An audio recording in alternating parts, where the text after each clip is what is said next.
Hi friends, எல்லாரும் எப்படி இருக்கீங்க? இது வரைக்கும் இந்த ட்ராமாவில் என்ன பார்த்துருந்தோம் அப்படின்னா, 4 பேரும் ஒரு வழியாக கிராமத்துக்கு வந்து சேர்ந்து இப்போ தான் கிராமத்தோட பழக்கத்துக்கு வந்து ரெடி ஆகிட்டு இருப்பானுங்க. அதுக்குள்ளேயும் வந்து தெரியாமல் வீடு வந்து பற்றிட்டு எரியுது. அதுக்கப்புறம் என்ன நடக்குதுங்கிறத வாங்க நம்ம இப்போ பார்ப்போம். முன்ன தான் ஒரு வழியாக எந்திரிச்சு எல்லாத்தையும் அலறி அடித்து எழுப்பிட்டு வெளில வந்துடுறானுங்க. ஐயோ, நம்மளோட இன்ஸ்ட்ருமெண்ட்லாம் எங்கே அப்படின்னு சொல்லி அதை மட்டும் போய் எடுத்துகிட்டு வந்துடுவோம்னு சொல்லி அதை மட்டும் பத்திரமா எடுத்துகிட்டு வந்துடுறானுங்க. ஆனால் எல்லாமே எரிஞ்சிருது. எப்படியாவது இதை அணைக்கலாம் அப்படின்னு சொல்லி ஜோ வந்து முயற்சி பண்ணும்போது ஹேண்டா வாட உயிரை காப்பதிக்கும் அப்படின்னு சொல்லி கூப்பிட்டு வருவான். கிம்மு வந்து தண்ணியை ஊற்றி அணைச்சிடலான்னு பார்த்தா தண்ணியை வேற கட் பண்ணி விட்ருக்கானுங்க. அதனால வீடு ஃபுல்லாக கட்டமன் ஆயிடுது. 4 பேரும் பாவம் மூஞ்சி ஃபுல்லாக கறியாகி உட்காந்துருக்கானுங்க. யூன்ஹி, சாம், டியூக் 3 பேர் வந்து தீ அணைக்க ஹெல்ப் பண்ணிட்டு நின்றுட்டு இருக்கானுங்க. அப்போ டியூக் தான் சொல்றாரு, ஏன்டா வீடு எவ்வளோ அழகாக இருந்துச்சு, இப்படி ஆக்கிட்டீங்களேடா. சரி பரவாயில்ல, இது ஒரு வகையில் நல்லதுதான். இதுதான் வீடு இடிஞ்சு போச்சு, அதுக்கடுத்து நீங்கள் வந்து ஊருக்கு தானே போகிறீங்க அப்படின்னு சொல்லி கேட்டுட்டு இருக்காரு. அதுக்கு இவனுக்கு அமைதியாக இருந்தாலும் நீங்கள் என்னால் ஒளிஞ்சு போங்கடா அப்படின்னு சொல்லி அவர் பாட்டில் கிளம்பி போயிடுறாரு. யூன்ஹி மட்டும் நின்று பார்த்தோன்னே மின்னு வந்து பாவம் போல மூஞ்ச வச்சுட்டு அப்படி நல்ல பையன் மாரி பார்த்துட்டு இருக்கான். டே, நீ மூஞ்ச டிசைனாக மாத்தினா நான் வந்து மயங்கிருவேன்னு நினச்சிட்டியா, போடா அப்படின்னு சொல்லி அவ பாட்டில் போறா. டே, அவ்வளோதான்டா, முடிஞ்சு போச்சு, எல்லாரும் கிளம்புங்க அப்படின்னு சொல்லி எல்லாரும் கிளம்ப ஆரம்பிச்சிடுறானுங்க. ஒன்னே மீன், டே கொஞ்ச நேரம் எனக்காண்டி இருங்கடா. எப்படி நம்ம போக மாட்டோம், கண்டிப்பாக ஃபார்மிங்கில் வந்து ஜெயிச்சு நம்ம எப்படியுமே பேண்ட் ஆரம்பிச்சிடலாம், கவலைப்படாதீங்கடா, கொஞ்ச நேரம் எனக்கு டைம் கொடுங்க, நான் இப்படி போயிட்டு இப்படி வந்துடுறேன் அப்படின்னு சொல்லி போகிறான். இவன்கிட்ட தான் போய் நிற்கான். எதுக்குப்பா நீ என்னெல்லாம் பார்க்க வந்திருக்கேன் அப்படின்னு சொல்லி இன்ஹி வேனுக்குனே அவாய்ட் பண்ணுறா. ஒன்னே மீன் பாவம் போல மூஞ்சி வச்சுட்டு, நீ என்னப்பா சொன்ன, நீ வந்து ஸ்போர்ட்ஸ் காம்படிஷனில் உனக்கு ஹெல்ப் பண்ணணும்னு சொன்னேன், அதுக்கு தான் வந்திருக்கேன், எனக்காண்டி வந்திருக்கேன்னு நினச்சிக்கிட்டே. இல்லவே கிடையாது, உனக்காண்டி தான் வந்திருக்கேன் அப்படின்னு சொல்லி பிட்ட போட்டுட்டு இருக்கான். கண்டிப்பாக நாங்கள் 4 பேர் சேர்ந்து உன்னைய வந்து எப்படி வின் பண்ண வச்சிருவோம். நாங்கள் வின் பண்ணிட்டோம் அப்படின்னா நீ வந்து எங்களை இந்த ஊர்லேயே வச்சுக்கிறோம், நீ வந்து எங்களுக்கு ஹெல்ப் பண்ணணும், சரியா அப்படின்னு சொல்கிறான். ஈஸியாக ஜெயிச்சிடலாம் நீ நினைக்கியோ? ஆப்போசிட் டீமில் உள்ளவங்க ஒவ்வொருத்தரும் எப்படிப்பட்ட ஆள் தெரியுமா அப்படின்னா, நீ எங்களெல்லாம் ஈஸியாக இட போட்டியா, நாங்கள் ஒவ்வொருத்தரும் எப்படிப்பட்ட ஆள் தெரியுமா, ஒருத்தர் அதில் பெஸ்ட்டு, ஒருத்தர் இதில் பெஸ்ட்டு அப்படின்னு சொல்லிட்டு இருக்கான். ஆக மொத்தம் எனக்கு ஜெயிச்சா போதும்ப்பா, 9 வருஷம் அந்த ட்ராஃபி எங்களுக்கு கிடைக்கவே இல்லை, இந்த வருஷமாவது கிடைக்கணும் அப்படின்னா கண்டிப்பாக கிடைக்கும், டீல் அப்படின்னு சொல்லி 2 பேரும் டீல் பேசிக்கிறானுங்க. காம்படிஷன் வந்து நடக்க போகுது. அது வந்து யார் கூட அப்படின்னா பக்கத்து ஊருக்காரங்க கூட தான். அதுக்கப்புறம் யூன்ஹி வேற வழி இல்லாமல் இந்த 4 பேரையும் அவள் வீட்டிலேயே தங்க வச்சுக்கலாம் அப்படின்னு சொல்லி கூட்டு வரா. அப்போ யூன்ஹியோட அங்கிள் வந்து கேம் விளாண்டு கையெல்லாம் வலிச்சுட்டே அப்படின்னு சொல்லி ஊதிட்டு இருக்காரு. அவரை பார்த்துட்டு யூன்ஹி தான் சொல்ல, இந்த 4 பேர் ஒரு விஷயத்துக்காக நீங்கள் தங்க வேண்டியது இருக்குது, தங்கிட்டு போட்டோம் அப்படின்னா அவர் வேண்டாம்னு சொல்கிறாரு. இருந்தாலும் பரவாயில்ல, நமக்கு கண்டிப்பாக இவங்க ஹெல்ப்பாக இருப்பாங்க அப்படின்னு சொல்லி இவங்க 4 பேரையும் கூட்டு வந்து ஒரு ரூமை கொடுக்கா. அந்த ரூம் வந்து ஸ்டோர் ரூம் போல இருக்கு. அது ஃபுல்லாக குப்பையாக இருக்குது. பாவம் இவனுங்க இந்த குப்பைக்கு நடுவுலையா வாழணும் அப்படின்னு சொல்லி முழிச்சிட்டு இருக்கானுங்க. அப்போ மின்னு சும்மா இல்லாமல் எங்கள் ட்ரெஸ் எல்லாம் ரொம்ப கிழிஞ்சு போச்சு, எங்களுக்கு வேற ஏதாவது ட்ரெஸ் தாயே அப்படின்னு சொல்லி யூன்கிட்ட கேட்கா. இது வேறையா அப்படின்னு சொல்லி யூன்கி போயிட்டு இருக்கா. கிம் சொல்கிறான், டே ஏன்டா இப்படி வந்து எங்களை சிக்க வச்சிருக்கியே அப்படின்னு சொன்ன உடனே, டே அமைதியாக பேசுங்க, பேசுறது வெளியில் கேட்கும் அப்படின்னு சொல்லிட்டு இருக்கா. மின்னு வேற கேட்டா கேட்கணும்டா, நான் இப்படி தாண்டா கத்துவேன் அப்படின்னு சொல்லி கிம் கத்திட்டு இருக்கான். இவ்வளோ ரணகலத்துலையும் ஒருத்தன் என்ன நினச்சி பார்த்துட்டு இருக்கான்னு பாருங்களேன். இந்த ஹேனு நைட்டு நடந்த சம்பவத்தையே நினச்சிட்டு இருக்கான். அந்த பொண்ணு அலறி அடித்ததும் இவனை பார்த்ததும் அதையே நினச்சி வருத்தப்பட்டுட்டே இருக்கான். எனக்கு மட்டும் ஏன் இந்த கடவுள் இப்படி ஓரவஞ்சம் பண்ணிட்டு இருக்காரு, நான் அந்த டைமில் தான் அங்கே போகணுமா, ஐயோ அப்படின்னு சொல்லி அழுதுட்டு இருக்கான். இந்த லீவ் பொண்ணை தான் காமிக்காங்க. அது நைட்டெல்லாம் வந்து தோன்றதுனால வந்து சரியாக தூங்க முடியல போல இருக்கு. அது கொட்டையை விட்டுட்டே சாப்பிட்டுட்டு இருக்கும்போது அழகா சாம் கேட்டுறாரு, நீ என்ன ஒழுங்கா தூங்குறது இல்லையா அப்படின்ன உடனே, இல்லை எனக்கு கொஞ்சம் ப்ராப்ளம் இருக்கு, ஒழுங்கா தூக்கம் வராது அப்படின்னு சொல்லிட்டு இருக்கா. சரி, நீ எப்போ பெயிண்டிங் ஆரம்பிக்க போற அப்படின்னு சொல்லி அறிவா கேட்டுறாரு. இந்த இன்னைக்கே ஆரம்பிச்சிடுறேன் அப்படின்னு சொல்லிட்டு இருக்கா.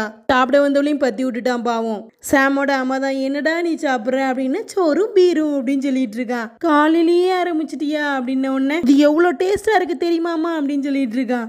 அதுக்கு அந்த அம்மா, ஐயோ கடவுளை, என் பிள்ளை எப்படியாவது திருத்திருப்பா அப்படின்னு சொல்லிட்டு இருக்கு.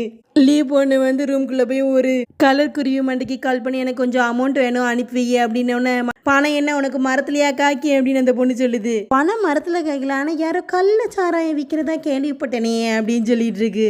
யார் விற்கிறா, நாளை இல்லையா அப்படின்னா, அப்படியா சரி நான் வந்து போலீஸ் கால் பண்ணி இந்த மாதிரி கள்ளச்சாராயம் எங்கே விற்காங்க அப்படின்னு சொல்லிட்டேன் அப்படின்ன உடனே, நீ என்னம்மா நீ என் தங்கச்சி மாதிரி, நீ கேட்டால் நான் கொடுக்க மாட்டேனா, இதோ இப்போ அனுப்பிடுறேன், எதுக்கு தேவையில்லாமல் போலீஸ் எல்லாம் இழுக்கிற அப்படின்னு சொல்லிட்டு இருக்கா.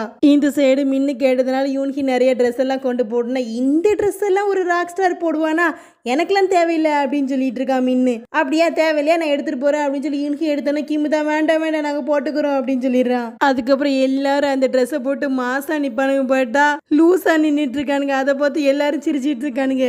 அப்புறம் யூன்கி தான் சொல்கிறான், மதியத்துக்கு மேலே ப்ராக்டிஸ் இருக்குது, எல்லோரும் வந்துருங்கடா அப்படின்ன உடனே, சரி நாங்கள் ப்ராக்டிஸுக்கு ஹெல்ப் பண்ணுறோம், நீ வந்து ஃபார்மிங்க்கு ஹெல்ப் பண்ண அப்படின்னு சொல்லி கத்திக்கிட்டு இருக்கான்.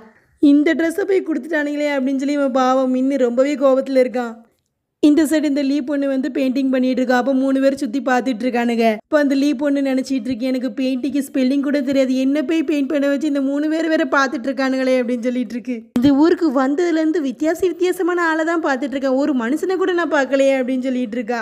அவனுங்க 3 பேர் வாட்ச் பண்ணிட்டு போயிடுறாங்க. உடனே அந்த பொண்ணு சொல்லிட்டு இருக்கா, இது ஊரா இல்லை காடா, இவங்கெல்லாம் மனுஷங்களா இல்லை மிருகங்களா, என்னப்பா ஒரு மனுஷனை கூட பார்க்கலையே, ஒவ்வொரு மாதிரி இருக்கே அப்படின்னு சொல்லிட்டு இருக்கா. வழியே இல்லாமல் அவள் பெயிண்ட் பண்ணிட்டு இருக்கா. அப்போ வந்து பின்னாடி ஏதோ சத்தங்க யாரான்னு பார்த்தா இந்த 4 பேர் தான். அதுலேயும் ஹேண்ட் நாய்க்குட்டி வச்சிருக்கத பார்த்த உடனே இவளுக்கு நேற்றுக்கு பார்த்ததான் ஞாபகம் வருது. உடனே பதறி அடிச்சு ஓடிடுறா. அதை பார்த்தோன்னே ஹேண்ட் ரொம்பவே ஃபீல் பண்ணிட்டு இருக்கான். எல்லாரும் வேலை செஞ்சுட்டு இருக்கும்போது ஹேண்ட் மட்டும் வருத்தப்பட்டு இருந்ததை பார்த்த உடனே ஜோ தான் கேட்கான், இவன் என்னடா இப்படி மூஞ்சி வச்சிட்டு இருக்கான், என்னதான் நடந்துச்சு அப்படின்னு. ஹேண்ட் வந்து நேற்றுக்கு நடந்தது அந்த பொண்ணு பார்த்தது எல்லாத்தையும் சொல்லிட்டு இருக்கா.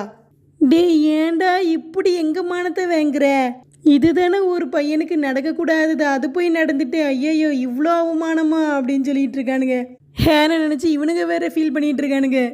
அதுக்கு ஹேன் வந்து விரக்தியோட உச்சத்துக்கே போய் சொல்கிறான், நான் ஒரே ஒரு தடவை அதுவும் இப்போ தான் லவ் பண்ணலான்னு நினச்சேன், இது ஒரு தப்பாடா, எனக்கு வேற வழியே இல்லையா அப்படின்னு சொல்லி கேட்டோன்னா மின்னுதான் சமாதானப்படுத்துகிறான். டே இதெல்லாம் நேச்சுரல் தானே, எல்லாருக்கும் வர்றது தானே, அதெல்லாம் மறந்துருப்பா, நீ போய் ஃபஸ்ட்டு பேச, அதுக்கப்புறம் என்னன்னு பார்த்துக்கலாம் அப்படின்ன உடனே, டீ இதேமாரி உனக்கு நடந்தால் தெரியும், நீ வந்து ஒரு பொண்ணு கூட டேட்டிங் போகிற, அப்போ அவன் முன்னாடி இந்த மாதிரி பாத்ரூம் போனேன்னா உனக்கு அந்த பொண்ணு பார்க்கல அந்த ஞாபகமே வராதோ அப்படின்னு சொல்லி கேட்டுட்டு இருக்கான்.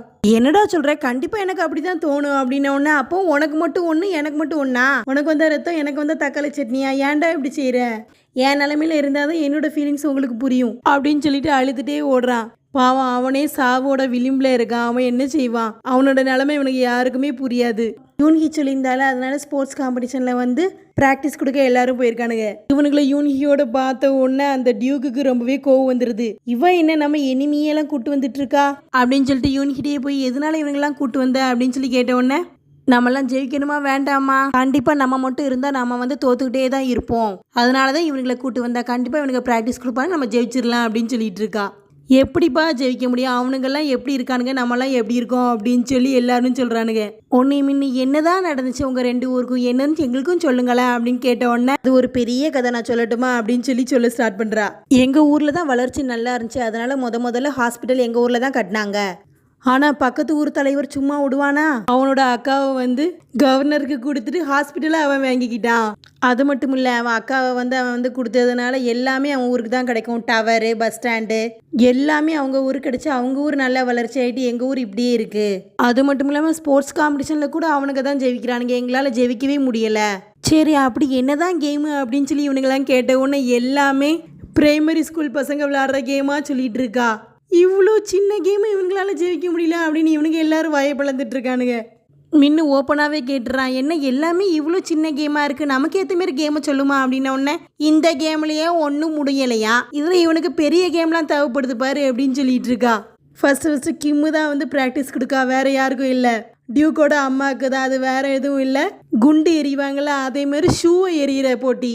அந்த ஓட்டவை ஆண்டி சுத்தமாகவே செய்ய மாட்டேங்குது, ஷூவை தூக்கி முன்னாடி போடுன்னு பார்த்தா பின்னாடி போட்டுட்ருக்கு. ஜோ வந்து அந்த சேன் இருக்கார்ல அவருக்கு வந்து சொல்லி கொடுத்துட்டு இருக்கான். ஃபுட்பால் தான், இவன் ஃபுட்பால் ஒரு பக்கம் போகுது, அவர் ஒரு பக்கம் போயிட்டு இருக்காரு. அதுக்கப்புறம் கிராம மக்கள்லாம் காலில் ஒன்றா கேட்டுட்டு நடக்கணும்ல, அதுக்கும் ப்ராக்டிஸ் கொடுத்துட்டு இருக்கானுங்க. எல்லாம் ஒவ்வொன்றா சரிஞ்சு விழுது. ஹேனை தவிர ஹேன் மட்டும் கல்லு மாதிரி நின்றுட்டு இருக்கான். கீழே விழுந்த கோவத்தில் மின்னு வந்து எல்லாத்தையும் கண்டுபிடி திட்டி விடுறான். இந்த இவ்வளோ சின்ன கேமு தான், சின்ன பிள்ளையிலே ஜெயிச்சிடான், அது கூட உங்களால் ஒழுங்காக விளையாட முடியும், ஏன் இப்படி செய்கிறீங்க அப்படின்னு சொல்லி திட்டிகிட்டு இருக்கான். யாரை பார்த்துட்டா சின்ன பிள்ளைய கேமு கூட விளையாட முடியாதுன்னு சொல்லிட்டு இருக்கேன் அப்படின்னா உங்களை பார்த்து தான் அப்படின்னு சொல்லிடுறான். என்ன பார்த்தா சொல்கிற அப்படின்னு சொல்லி கோவிச்சுக்கிட்டு அவர் வேறு போயிடுறாரு. அவர் கோவிச்சுட்டு போனதுனால அம்புட்டு வேறும் கோவிச்சுட்டு போயிடுறானுங்க. ஆனால் யூன்ஹி எல்லாட்டையும் இருங்கன்னு சொல்லிட்டு இருப்பா, ஒரு பையன் மதிக்காமல் கிளம்பி ஓடிடுவானுங்க. யூன்ஹி ரொம்பவே கவலையாக இருக்கும்போது வாட்டர்மெலான் வந்து அவங்க வீட்டில் வெட்டி வச்சுருக்காங்க, அதை வந்து மின்னு தெரியாமல் எடுத்து திங்கலான்னு போகிறான். மின்னு கையிலேயே ஒன்று போடுறா, நீ எல்லாத்தையும் சமாதானப்படுத்தி கூட்டு வந்தால் மட்டும்தான் நீ வந்து சாப்பாட்டிலே கையை வைக்கணும் அப்படின்னு சொல்லிட்டு இருக்கா. சாப்பாட்டை காட்டி என்ன பிளாக்மெயில் பண்ணுறியா, நீ பண்ணிக்கோ அப்படின்னு சொல்லி சல்லுன்னு ஒரு வாட்டர்மெலனை தூக்கிட்டு ஓடுறான். ஓடுற வேகத்தில் யூன்ஹியோட பிரதர் மேலேயே இடிச்சிருவான். அவன் வந்து இவனால தானே எங்கள் அக்கா ஒரே கஷ்டப்பட்டுட்டு இருக்கா, தேவையில்லாமல் நீ யூன்கியை கஷ்டப்படுத்துனா உன்னை சும்மா விட மாட்டேன் அப்படின்னு சொல்லி காலை வச்சே ஒரு மிதி கொடுத்துட்றான். மின்னு வந்து அவன் மிதிச்ச சாக்குலேருந்து மீளாமலே இருக்கான். யூன்கி தான் தம்பியை சமாதானப்படுத்தி கூட்டு போயிட்டு இருக்கா. இதை பார்த்து அம்புட்டு பேர் சாக்காய் பார்த்துட்டு இருக்கானுங்க. மின்னு வந்து எல்லாரையும் சமாளிக்கிற விதமா சொல்லிட்டு இருக்கான். அவன் வந்து சின்ன பையன் தெரியாம அடிச்சுட்டு போயிட்டான் அப்படின்னு சொல்லிட்டு இருக்கான். இந்த பையன் யாரு அப்படின்னு சொல்லி மின்னு கேட்ட உடனே யூன்கியோட அங்கிள் தான் சொல்றாரு, இவன் வந்து ஜானு, யூன்கியோட தம்பி அப்படின்னு. யூன்கிக்கு தம்பிலாம் கிடையாதே அப்படின்னு சொல்லிட்டு இருக்கான். இவன் வந்து யூன்கியோட ஸ்டெப் பிரதர் தான் அப்படின்னு சொல்லிட்டு இருக்காரு. யூன்கியோட அம்மா சின்ன வயசுலயே இறந்து போயிட்டாங்க. அதனால அவளோட அப்பா வந்து இன்னொரு கல்யாணம் முடிச்சாரு. அவங்க 2 பேருக்கு பிறந்த பையன் தான் இவன். ஆனா வந்து அவங்க 2 பேருமே கார் ஆக்சிடென்ட்ல இறந்து போயிட்டாங்க. அதுல இருந்து அவளோட தம்பியான ஜானையும் அவளோட பையனையும் யூன்கி தான் தனியா வளர்த்துட்டு இருக்கா. யூன்கி கன்சீவா இருக்கும் போதே அவளோட ஹஸ்பண்ட் வேற விட்டுட்டு ஓடிட்டான். எல்லா சுமையும் தனியாகவே அவள் வந்து சுமந்தா. ரொம்பவே கஷ்டப்பட்டு தான் இந்த நிலைமைக்கு வந்திருக்கா அப்படின்னு சொன்ன உடனே எல்லாருமே யூன்கி கதையை கேட்டு சோகமாயிடுறானுங்க. யூன்கியோட அங்கிளும் சொல்கிறாரு, கண்டிப்பாக அவளுக்கு நீங்கள் ஹெல்ப் பண்ணுவீங்கன்னு நான் நம்புகிறேன் அப்படின்ன உடனே எல்லாரும் சரின்னு சொல்லிடுறானுங்க. ஜோக்கு வந்து இந்த கதையெல்லாம் கேட்டோன்னே யூன்கி மேலே தனியாக ஒரு ஈர்ப்பு வந்துடுது. இங்கெல்லாம் ஒரு பிரச்சனை ஓடிட்டு இருக்கு, ஆனால் ஹேனுக்கு மட்டும் வேற பிரச்சனை வந்துட்டு இருக்கு.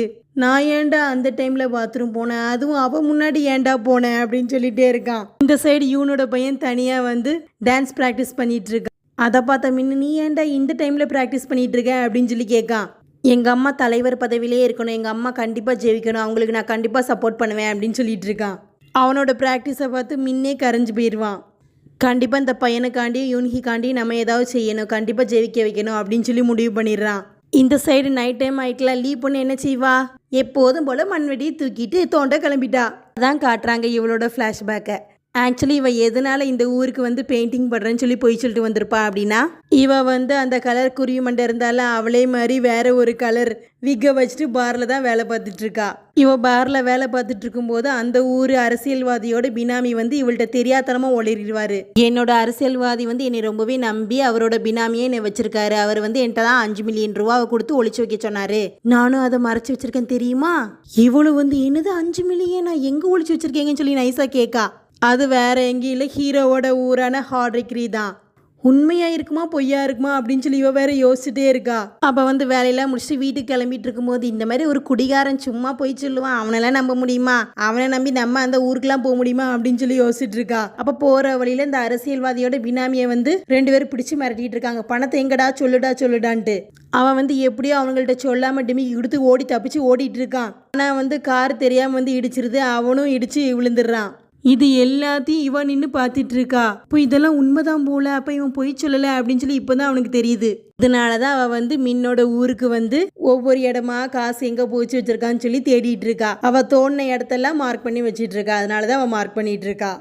இந்த சைடு ஜோ தூங்காமல் வந்து எந்திரிச்சு நடந்துட்டு இருக்கா. அப்போ வந்து யாரோ பாட்டு பாடுற மாதிரி இருக்கு. யாருடான்னு வந்து பார்த்தா யூன்ஹி தான் பாட்டு பாடி அவள் பையனை தூங்க வச்சிட்டு இருக்கா. இது ரொம்பவே பழங்காலத்து பாட்டில், உனக்கு எப்படி தெரியும் அப்படின்னு சொல்லி ஜோவும் யூன்ஹியை பார்த்து கேட்டோன்னே, இது எங்கள் அம்மாவுக்கு ரொம்பவே பிடிச்ச பாட்டு, இந்த பாட்டை பாடி தான் என்ன தூங்க வைப்பாங்க, அதேமாரி நானும் என் பையனை தூங்க வைக்கேன் அப்படின்னு சொல்கிறா. எனக்கும் இந்த பாட்டு ரொம்ப பிடிக்கும், நானும் உன் மடியில் குழந்த மாரி படுத்துக்கிறேன், என்னையும் பாட்டு பாடி தூங்க வையேன் அப்படின்னு சொல்லி கேட்டுட்டு இருக்கா. இப்போ எந்திரிச்சு போகலன்னு நான் என்ன செய்வேன்னே தெரியாது அப்படின்னு சொல்லிட்டு இருக்கா. அப்படியா, சரி உன் பையனை எழுப்பிடுறேன் அப்படின்னு. சரி வேண்டாம், ரொம்பவே கஷ்டப்பட்டு தூங்க வச்சிருக்கேன், எழுப்பிடுறா, அதை நான் உனக்கும் பாட்டு பாடி தூங்க வைக்கேன் அப்படின்னு சொல்லி பாட்டு பாடுறா. ஜோக்கு வந்து அம்மா இறந்துட்டாங்க போல, இவ பாடுற பாட்டு அவள் அம்மாவுக்கு பிடிச்ச பாட்டு போல. அதனால இவளை பார்க்கல அவள் அம்மாவை பார்க்குற மாதிரியே இருக்கு இவனுக்கு. அதனால தான் இவளை ரொம்பவே பிடிச்சிருக்கு அவனுக்கு. அடுத்த நாள் காலையில் மின்னு வந்து, ஜோ இங்கே வெளியில் தூங்கிட்டு இருந்தபோது, ஏன்டா நீ இங்கே தூங்கிட்டு இருக்க, அங்கே ரூமுக்கு வராம அப்படின்ன உடனே, இல்லைடா ரொம்ப நாள் கழிச்சு நான் ரொம்பவே நிம்மதியாக தூங்கினேன், ரிஃப்ரெஷ்ஷாக இருக்கு அப்படின்னு சொல்லிட்டு இருக்கான். அப்போ வந்து ஜான் வந்து பல்ல தேய்ச்சிட்டு வந்துட்டு இருக்கும்போது அவனை பார்த்தோன்னே மின்னு வந்து உடனடியாக வணக்கம் வைக்கான். ஐயோ இவனுக்கு நான் ஏன் இப்படி செய்கிறேன், அந்த அடிலேயே மாறிட்டேன் போல அப்படின்னு நினச்சிக்கிறான். அடி வாங்கின எஃபெக்ட் இன்னும் போல அவனுக்கு இருந்தாலும் எல்லாத்தையும் ஓவர் கம் பண்ணிட்டு அவனை பார்த்து ஹாய் அப்படின்னா, ஆனால் அவன் சிரிக்கலாம் மாட்டேங்கான். ஜான் வந்து இவனை பார்த்து முறைச்சிட்டே போயிட்டு இருக்கான். யூன்ஹியோட ஆன்ட்டி வந்து எப்போதும் போல நான் வந்து இன்னைக்கு நூடுல்ஸே செஞ்சிடறேன் அப்படின்ன உடனே, ஏன் ஒரே நூடுல்ஸாக செய்கிறீங்க, வெறுத்து போயிட்டு இன்னைக்கு வந்து ரைஸ் சாப்பிடணும் போல இருக்கு, ரைஸ் செய்யுங்க அப்படின்னு சொல்கிறான். அதை கேட்டவொன்னே சுற்றி உள்ள எல்லாரும் ஷாக் ஆகுறானுங்க. அந்த ஆன்ட்டியோட ஹஸ்பண்டு ஜானு எல்லாரும், என்னது ரைஸா, வேண்டாம் எங்கள் எல்லாத்துக்குமே நூடுல்ஸ் தான் பிடிக்கும் அப்படின்னு சொல்லிட்டு இருக்கானுங்க. ஏன்னா பாவம் இந்த ஆன்ட்டி ரொம்ப மோசமாக கேவலமாக சமைக்கும் போல. இதெல்லாம் வந்து இப்போந்தான் மின்னு யோசிப்பாங்க, ஆமாம் எனக்கு நூடுல்ஸே போதும் அப்படின்னு சொல்லிடுறான். யூன்ஹியோட தம்பி ஜான் வந்து ஸ்கூலுக்கு போகும்போது மின்னை பார்த்து சொல்கிறான், யூன்கிட்ட வந்து நீ ஒழுங்காக நடந்துக்கணும், ஏதாவது தப்பு செஞ்சேன்னு தெரிஞ்சிச்சு உன்னை ஒரே உதவியில் உன் ஊரான சியோலுக்கே அனுப்பிடுவான், பார்த்து நடந்துக்கோ அப்படின்னு சொல்லி மிரட்டி விட்டு போகிறான். சரிங்க சார் அப்படின்னு சொல்லிட்டு ஐயோ நான் ஏன் சரிங்க சார் சொல்கிறேன், சரி ஓகே அப்படின்னு சொல்லிட்டு இருக்கான் பாவம். யூன்ஹி வந்து அந்த டியூக்கோட அம்மாட்ட போய் கெஞ்சிட்டு இருப்பா. நீங்கள் வந்து ஸ்போர்ட்ஸ் காம்படிஷனுக்கு வாங்கலன்னு சொல்லிட்டு இருக்கும்போது இல்லை என் பையன் திட்டுவா நான் வரமாட்டேன் அப்படின்னு சொல்லிட்டு போயிடுது. அதை மின்னும் பார்க்க அவனுக்கு ரொம்பவே பாவமாக இருக்குது யூன்ஹியை நினச்சி பார்க்கும்போது. இந்த சைடு லீ வந்து சாம்கிட்ட கேட்டுட்டு இருக்கா, இந்த ஊரோட எல்லை எவ்வளோ தூரம் இருக்குன்னு எங்களுக்கு காமிக்கிங்களா அப்படின்னு சொல்லி கேட்டுட்டு இருக்கா. நான் வேறு பிஸியாக இருக்கனே அப்படின்னு சொல்லிட்டு இருக்கோம், ப்ளீஸ் காமிங்களா அப்படின்னோடனே சரி வா நான் காமிக்கேன் அப்படின்னு சொல்லி அவர் கூப்பிட்டு போகிறாரு.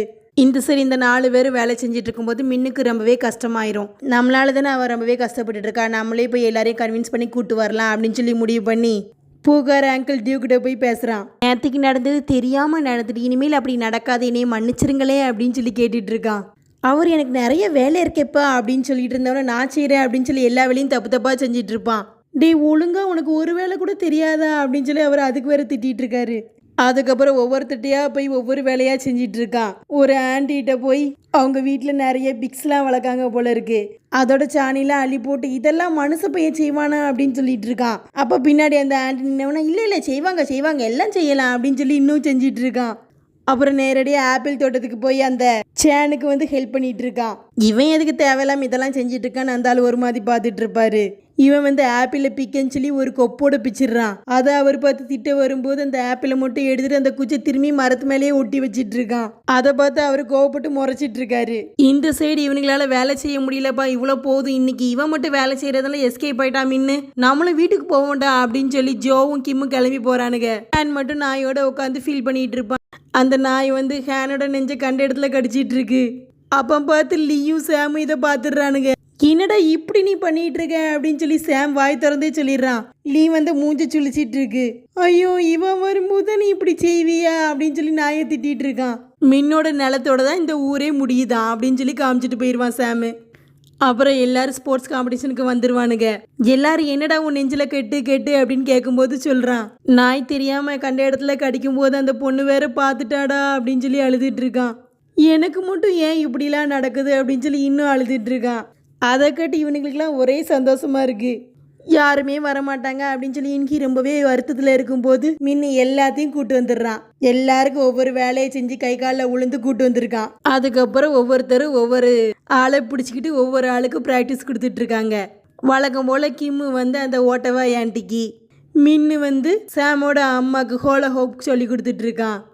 ஹேனு வந்து மல்யுத்தம் சொல்லி கொடுத்துட்டு இருக்கான். அதில் சாமுட்டிக்கும் சூப்பராக செஞ்சிட்டு இருக்கானுங்க. சேனுக்கு வந்து நல்லாவே ஜோ ட்ரைனிங் கொடுத்துருப்பான் போல, அதனால அவரு சூப்பராக ஃபுட்பால் விளையாண்டுட்டு இருக்காரு. அதை பார்த்த யூன்ஹியோட அங்கிளுக்கு கோவம் வந்துடுது, என்னோட நீ நல்லா விளையாடுவியா அப்படின்னு சொல்லி அவரை பிடிச்சி கடிச்சு வச்சுட்டு இருக்கான். இந்த மாதிரி எல்லாமே சிறப்பாக நடந்த உடனே பூக்கார் அங்கிள் டியூக்கு வந்து இவனுங்களை ரொம்பவே பிடிச்சி போச்சு. சரி நீங்களாம் இங்கேயே இருந்துட்டு போங்கடா அப்படின்னு சொல்லிடுறாரு. அதனால ஊரே சேர்ந்து சரக்கடிச்சிட்டு இருக்காங்க. யூன்ஹி தான் ரொம்பவே சந்தோஷப்பட்டுட்டு இருக்கா. ஊரே சந்தோஷப்பட்டுட்டு இருக்கு. இங்கே ஒருத்தன் ஹேண்ட் மட்டும் அழுதுட்டு இருக்கான் பாவம், அவங்கள விதியை நினச்சி. அப்போ வந்து சேனோட பொண்ணு இவன் மூஞ்சிக்கிட்ட வந்து என்ன நீ அழுதுகிட்டு இருக்க அப்படின்னு சொல்லி கேட்குறா. அதை பார்த்து இவனுக்கு எல்லாரும் பயந்துடுறானுங்க. என்னம்மா உன்னோட ஹேர் ஸ்டைல் ரொம்ப மொக்கையா இருக்கு, யாருமா உனக்கு இப்படி கட் பண்ணி விட்டா அப்படிங்கும்போது, வேற யாரு எங்கள் அப்பா தான் எனக்கு இப்படி செஞ்சு விட்டாரு அப்படின்னு சொல்லிட்டு இருக்கும்போது அவள் ஹேர் ஸ்டைலை கிண்டல் பண்ணி எல்லாரும் சிரிச்சிட்டு இருக்கானுங்க. அப்போ வந்து சேன் வந்துடுறாரு. இந்த மாதிரி காளி பசங்க வெட்டி பசங்களுக்குள்ள உனக்கு என்ன பேஜ் அப்படின்னு சொல்லி இழுத்துட்டு போயிடுறாரு அவர் பொண்ணை. ஊரே வந்து நம்ம ரொம்பவே வந்து ஹார்ட் ஒர்க் போட்டோம், அதனால என்ஜாய் பண்ணுற நேரம் அப்படின்னு சொல்லி என்ஜாய் பண்ணிட்டு இருக்கானுங்க. எல்லாரும் சேஸ் சொல்கிற மாதிரி இந்த எபிசோடை முடிச்சிருக்காங்க. இந்த ட்ராமா உங்களுக்கு பிடிச்சிருந்தா மறக்காமல் நம்ம ஆர்ஆர் ட்ராமாஸ் சேனலை லைக் பண்ணுங்கள், ஷேர் பண்ணுங்கள், சப்ஸ்கிரைப் பண்ணுங்கள். தேங்க்யூ.